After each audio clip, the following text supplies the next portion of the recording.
And Congressman, to end the conversation here, this was a bipartisan trip. So in that spirit, do you think there's a lot of room or any room that you can work with Democrats when it comes to border security, when it comes to immigration?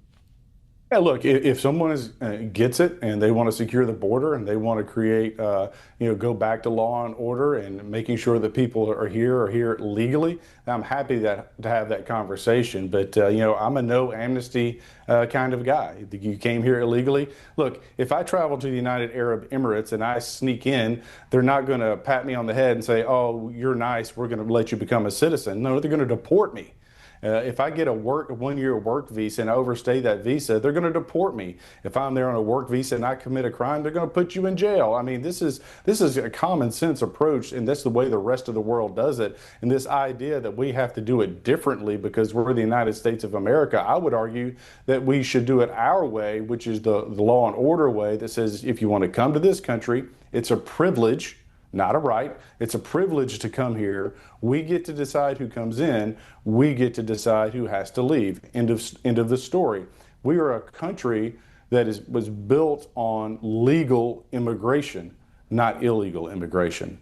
We have a whole cadre of folks that served in the Great War, that greatest generation who came here legally because they wanted to be a part of something bigger and they wanted to do it the right way. We have a whole host of folks who have come here illegally and they want to come here to leech off the system. And I, for one, am not going to stand for it. Just to that point, I mean, critics say that the way the United States is doing it now by deporting people to El Salvador, some of those people aren't even from El Salvador. They take issue with that. There's a legal issue there. I mean, do you take issue with that these people aren't from El Salvador and they're being sent to prison there for an undetermined amount of time? Well, keep in mind the folks that are being deported are guilty of multiple heinous crimes. And are all of them, though? Do we know that all of them are guilty of committing heinous crimes? I mean, some of them, there's no evidence that they are. The crime could be just that they came to this country illegally. What I can tell you is from my visit, the people that are in Seacott prison are all guilty of murders or other heinous crimes, rapes and drug trafficking and human smuggling, et cetera.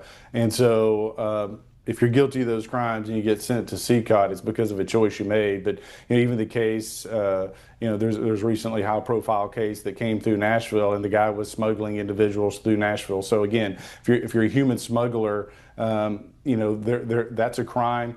People get victimized on the routes of human smuggling, and so again, if you want to be a criminal and you want to smuggle people into this country, if you're going to be an MS-13 member and you're going to kill people, if you're going to drug traffic, just know that at the end of that story, the light at the end of the tunnel is Seacott prison. Congressman, I appreciate your time today, and immigration is going to continue to be a top issue here. And I hope that you and I can have many conversations on it and developments going forward. Congressman Andy Ogles, thank you so much for joining me. You're welcome back anytime. Absolutely. Thank you so much.